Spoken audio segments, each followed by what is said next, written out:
Hi all, എന്നോടൊപ്പം ഉള്ളത് സീമ മാം ആണ്. 2 years ബിഫോർ മാം ഞങ്ങൾക്ക് ഫ്രണ്ട് സ്പേസിങ്ങും പിന്നെ കുറച്ച് പ്രൊക്ലമേഷൻ ഒക്കെ ആയിട്ട് മാമിന് ഇപ്പോൾ ചിരിക്കാനൊക്കെ ഭയങ്കര ബുദ്ധിമുട്ടാണ് എന്ന് പറഞ്ഞ് ഞങ്ങളിലേക്ക് എത്തിയതാണ്. സോ അന്ന് ഞങ്ങൾ ഒരു അലൈനർ ട്രീറ്റ്മെന്റ് സ്റ്റാർട്ട് ചെയ്തിരുന്നു. ശേഷം മാമിന്റെ അലൈനർ ജേർണി ആയിരുന്നു ഇത്രയും നാള്.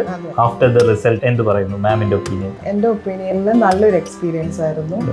ആദ്യമേ കുറച്ച് പെയിൻഫുൾ ഒക്കെ ആയിരുന്നെങ്കിലും പിന്നീട് അതൊക്കെ നല്ലതിനാണല്ലോ എന്ന് വിചാരിക്കുമ്പോൾ മാമിന്റെ കേസിൽ ഒരു ട്രാക്ഷൻ കുറച്ച് കൂടുതലായിട്ട് നമ്മൾ ചെയ്യേണ്ട ആവശ്യകത ഉണ്ടായിരുന്നു. മാമിന്റെ ഏജ് ഇതൊക്കെ വെച്ചിട്ട് ഞങ്ങൾ ലോങ് ട്രീറ്റ്മെന്റ് പ്ലാൻ ആയിരുന്നു. ആദ്യത്തെ ഒരു 2 സ്റ്റേജ് മാമിന് ജസ്റ്റ് പെയിൻഫുൾ ആയിട്ട് ഈ ഹോൾഡ് ചെയ്യുന്നതിന്റെ ഒരു പെയിൻ ഇതുണ്ടായിരുന്നു. ആഫ്റ്റർ ദാറ്റ് ഈ ടിൽ ദ ട്രേസ് ഇതുവരെ ഇന്നത്തെ ഡേയ്സ് വരെ മാമിന് ഇല്ലാതെ പറ്റാണ്ടായി.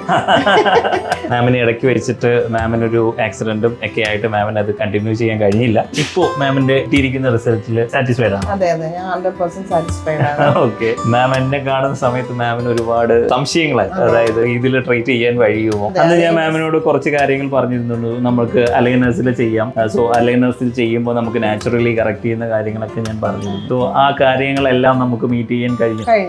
അലൈനേഴ്സ് 100% സക്സസ്ഫുൾ ആണെന്നുള്ളത് എന്റെ ട്രീറ്റ്മെന്റിലൂടെ മനസ്സിലായി. Okay thank you so much ma'am. Ma'am നല്ല കണക്കിച്ചിരിക്കട്ടെ. ഓക്കെ, സന്തോഷം ട്രീറ്റ് ചെയ്യാൻ കഴിഞ്ഞു. Thank you so much. Thank you so much.